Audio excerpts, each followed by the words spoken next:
নমস্কার বন্ধুরা, ঘরোয়া রান্নাঘর রেসিপিতে আপনাদের সকলকে স্বাগতম। আজকে আমি কিন্তু একটা ট্র্যাডিশনাল রেসিপি আপনাদের সঙ্গে শেয়ার করছি। আমরা কিন্তু সকলেই এটা খেতে খুব ভালোবাসি, বিশেষ করে মহিলারা খেতে ভালোবাসি। কিন্তু এখনকার দিনে অধিকাংশ মহিলারা চাকরি বাকরির জন্য বাইরে যে বেরিয়ে থাকেন, ফলে ঝামেলার রান্না করতে চান না, তবে খেতে ভালোই বাসে। তা আমি আজকে এই রেসিপিটি খুব সহজভাবে বানিয়ে দেখাচ্ছি, যাতে সকলেই এটা বানিয়ে খেয়ে অফিসে যেতে পারেন। দেখুন, আমার কাকিমা একটা অনেক বড় কাকু কচু এনেছে, সেটাকে ভাগ করে করে আমাকে দিচ্ছে। আমি সেটা বাড়িতে নিয়ে এসেছি, নিয়ে এসে ভালো করে ছাড়িয়ে নিয়ে এবার এটাকে স্ক্র্যাপারে ঘষে নিচ্ছি।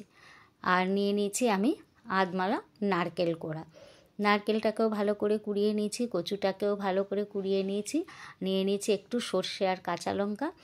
আর এটাকে আমি একটুখানি মিক্সিতে দিয়ে ভালো করে শুকনো অবস্থায় আগে একটু ঘুরিয়ে নেব, তাহলে কিন্তু খুব তাড়াতাড়ি পেস্ট হয়ে যায় ভালো করে।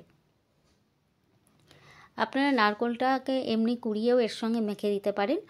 আর আমি কিন্তু একটুখানি মিক্সির মধ্যে এটাকেও ঘুরিয়ে নিচ্ছি। কাঁচা লঙ্কা আর সর্ষেটাকে আগে একটু ঘুরিয়ে নেব। গরম গরম ভাতের সঙ্গে কিন্তু কচু বাটা খেতে অসাধারণ টেস্ট লাগে। পুরো একটা আইটেমেই যেন সমস্ত ভাতটাই খাওয়া হয়ে যায়। আমরা তো সবসময় অন্য সমস্ত পদ খাওয়ার পরে এই সমস্ত টেস্টি জিনিসগুলোকে লাস্টে খেয়ে থাকি। তা চলুন সর্ষেটা বেটে নিচ্ছি। আর আমার রিকোয়েস্ট রইল, আপনারা যারা নতুন তারা আমার চ্যানেলটিকে একটু সাবস্ক্রাইব করবেন, আর রেসিপিগুলো ভালো লাগলে অবশ্যই কিন্তু সকলের সঙ্গে শেয়ার করবেন। নারকেলটা এরপরে আমি সর্ষে বাটা হয়ে গেলে কিছুটা তার মধ্যে দিয়ে একবার একটু ঘুরিয়ে নেব। আর কচুগুলোকে আমি যেহেতু এটা কড়াইতে টেলে নেব না, সেই জন্য যদি আপনারা কড়াইতে টেলে না নেন, তখন কিন্তু একটু কচুর মধ্যে রসগুলোকে ছেঁকে ফেলে দেবেন। আমি একটু ছেঁকনিতেই এটাকে ছেঁকে নিচ্ছি। আপনারা কিন্তু ইচ্ছে করলে একটা ন্যাকড়ার মধ্যে নিয়ে দুপাশ দিয়ে মুড়িয়ে চেপে একদম রসটাকে বার করে দেবেন, তাতে কিন্তু খুবই ভালো হবে। এবারে নারকেল আর সর্ষে কোড়াটা আমি এর মধ্যে দিয়ে দিচ্ছি। নারকেলটা দিলে কিন্তু খুব টেস্টি হয় খেতে। আর এবারে কচুটাকে খুব ভালো করে চিপে চিপে আমি এর রসটাকে বার করে দেবো। এই রসটা থাকার জন্যে কিন্তু গলা চুলকায়। যখন আপনারা কচুটা কুড়িয়ে নেবেন, তখন যদি হাত না চুলকায়, তাহলে কিন্তু বুঝবেন কচুটা খুব ভালো কচু, তাহলে কিন্তু কাঁচাই খাওয়া যাবে। আমার কচুটা খুব ভালো ছিল, দেখুন এতটা দুধের মধ্যে থেকে বেরিয়ে এসছে। এটাকে আমি ফেলে দেবো। আর গলা চুলকানোর কোনো ভয়ই নেই, আমার হাতটাও চুলকাচ্ছে না। কচুটা দুর্দান্ত ভালো কচু। এবার সর্ষে বাটা নারকেল কোড়ার মধ্যে আমি কচুর কোড়াটা মিশিয়ে দিয়ে এর মধ্যে একটু দিয়ে দিলাম লবণ, আর দিয়ে দিচ্ছি সামান্য একটু চিনি। টেস্টটা খুব ভালো লাগবে। যারা পছন্দ করবেন না তারা দেবেন না। আর বেশ খানিকটা কাঁচা তেল দিয়ে আমি সুন্দর করে সবগুলোকে ভালো করে মেখে নেব। ব্যাস, কচু বাটা কিন্তু এখানেই রেডি হয়ে গেছে। আপনারা গরম গরম ভাতের সঙ্গে এই মাখাটাই খেতে পারেন, তাতে অতি সুস্বাদু লাগে। আর যদি মনে করেন যে কখনো হাত চুলকাচ্ছে, তখন কিন্তু আপনারা এই মাখা কচুটাকেই একটু কড়াইয়ের মধ্যে টেলে নিতে পারেন। তবে আমি দুরকম পদ্ধতিতেই দেখাচ্ছি। আমি এই কচুটা মেখে নেওয়ার পরে এখান থেকে অর্ধেকটা নিয়ে আমি একটু কড়াইয়ে তেল দিয়ে একটু টেলে নিব।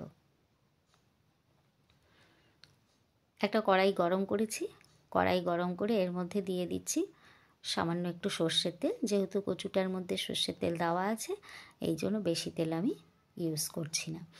এবারে বাটারটার থেকে আমি অর্ধেকটা নিয়ে এর মধ্যে একটু ভাজা ভাজা করে নিচ্ছি।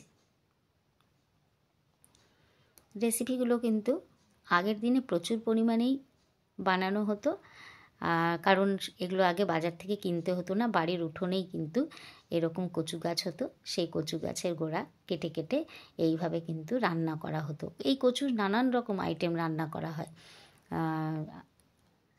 আর এখনকার দিনে তো বাজার থেকে কিনেই আনতে হয়।